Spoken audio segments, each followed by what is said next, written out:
if it is to talk about consumption,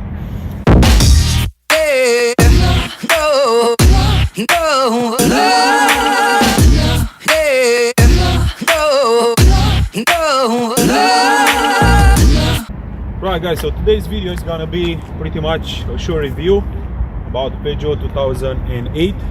The model that we have is the 18 plate, so it's almost, let's call it 2 years old, almost. It's there. It's quite of a nice looking car, as you can see. This one is actually called a crossover, but to be honest with you, it's like a small SUV, which is a nice car.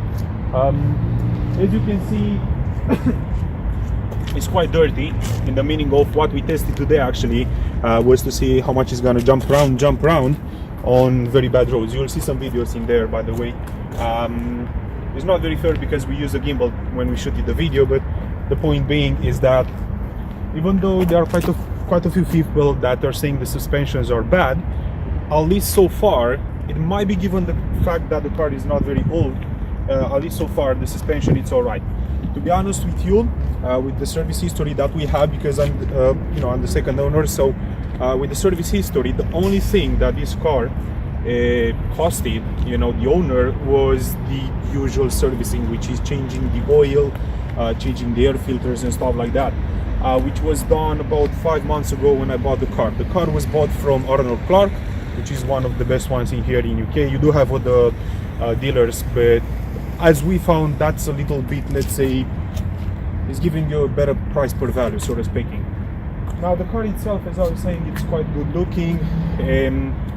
If it is to talk about consumption, I would say it's all right if you have long journeys, in the meaning of if you go outside the city, you're gonna have a consumption about 45-47 UK miles per gallon. If you go inside the city, just be ready to actually visit, well, it's actually up to you what you're gonna visit, if it's gonna be Shell or the company, but yeah, you are going to end up spending a little bit of money because the consumption goes to about 35-37 and most of the times goes to about 29, which is very bad. Imagine that in winter, even though the winters are not very bad here, it still ends up in consuming a little bit more. Anyway, going back to how the car looks, well, to be honest with you, the same design is here from about 2004 2005. However, in 2005 they changed the grid, the look of the grid itself, so they made it look a little bit more, let's say, futuristic. It's about the same design ish, at least the front, that the Peugeot 3008 has. One on top of the other. It's a nice, good looking car, and at least for me, I'm not a small guy, so the car that I wanted to buy was a car that is high and also is gonna let me get in the car very easy, which definitely is happening. I do have enough space in here, and what I like is that even though the wheel is small, it's giving you enough grip to actually use it. You have some buttons in here, but I'm not gonna go too much into that. You can control sound and everything from there. Now, to discuss about the problems of the car, well, there are quite a few. First thing first is the infotainment. The infotainment, I mean the display in the car. Let's go inside. Right, so we have that, if I'm not mistaken, it's like a 7-inch display. The only problem I really have is the fact that when I'm connecting my Android phone, I don't know if it's the same problem with iOS, but when we connect an Android phone, for some reason, it's just disconnecting the phone out of nowhere, right? So you are using, let's say, Waze or Google Maps or something else, and it's just disconnecting the map out of nowhere. Now, I tried, I updated, most probably you guys actually seen the video, hopefully. If not, you will be able to check it up. There is gonna be a card, so you can check the video. We updated the nav, nothing happened, so it took us about 3 hours, to find all the details, download everything, update the actual thing, and it's not helping. Now, I do understand the fact that the firmware itself might have been updated, which is a good thing, but if the result is close to nothing, anyway, that's the only actual problem that we had so far. Now, we did a little bit of research on this model, and what we found is that some people, they deal with the check engine light being on out of sudden, and they needed to visit the dealership. The thing is like this, we don't really know exactly what's happening, so there are two options. Either something is wrong inside the engine itself, or they just needed like some sort of an update. So solving the problem with the engine light being on, you just pretty much need to actually use the car in a proper English, like just leave it in like a small chair and just clean the exhaust. Now that's a way in which you can sort it out. It's not just this car. Usually at Peugeot, for some reason, from time to time, you just need to do that. It's not a bad thing because it's a problem that you might be able to sort it out by yourself, which means you don't have to spend money. So before going to a dealership or whatever, to like an auto repair shop, just make sure you are going to try and sort it out by yourself. In this way you may end up in saving some money. Also, the gearbox, it's a little bit sloppy, in the meaning of it's working all right, don't get me wrong, but from time to time when you're trying to sweep the gear, it's stuck like in the middle between actually entering, getting in that gear and just like being on free run. So what you need is to adjust a little bit the clutch. Pretty much that's about it. What we found out is that the automatic gearbox, on the other hand, it's quite a problematic one, in the meaning of quite a few owners, they had to go and have different parts or the actual gearbox being changed, which may end up in being costly if you are out of warranty or if you do not have some sort of a service plan, which, if you're planning to keep the car for a long time, we'll strongly suggest you to have a service plan. But also it's a matter of, would you say it's worth it or not? If you're driving a lot, it makes sense for you to have a service plan. If not, what's the point of paying?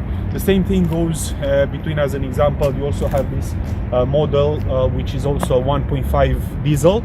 Now this one, the one you see, it's 1.2 petrol. But you also have the 1.5 diesel, which again, if you're not driving a lot, there is no point in getting a diesel, as by not driving it a lot, you're going to end up to have to spend money because it's just gonna go crazy, the engine itself and the DPF and everything. Also the suspension itself, all right, but it's a little bit stiff, in the meaning of it's not the same feeling that you have in a more expensive version. As an example, we drove a Mercedes. We also had the test with an Audi A6, was that? Anyway, we've been with a Kia Sportage, also we've been with a Mercedes. We had some test drives. The feeling is different. However, you end up in actually paying the money for the difference. So you'll have to decide exactly what is more important. Having a newer car or having a more, let's say, sophisticated car that's more resistant for a different brand. However, that's another story. One on top of the other, I would say this car is perfect. I didn't spend any money on it. Well, on top of the fact that I mounted the Dashcam, but that wasn't really a problem for me to solve. That was something that I decided to actually do it for my own safety and making sure if I'm gonna have some sort of an accident, I will be able to have a proof to show to the insurance company. One on top of the other, no service, no nothing. 5 months later, the car is looking just perfect.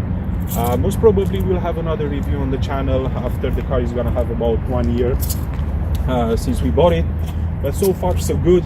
It's gonna be quite interesting to find out exactly what you guys have found as problems. If you own this kind of car, just make sure you're gonna leave a comment and tell us what happened to your car, in the meaning of at least we can expect, right? We need to make sure we're gonna be ready to actually expect some faulties with the car, as no car is perfect. Regarding space and everything,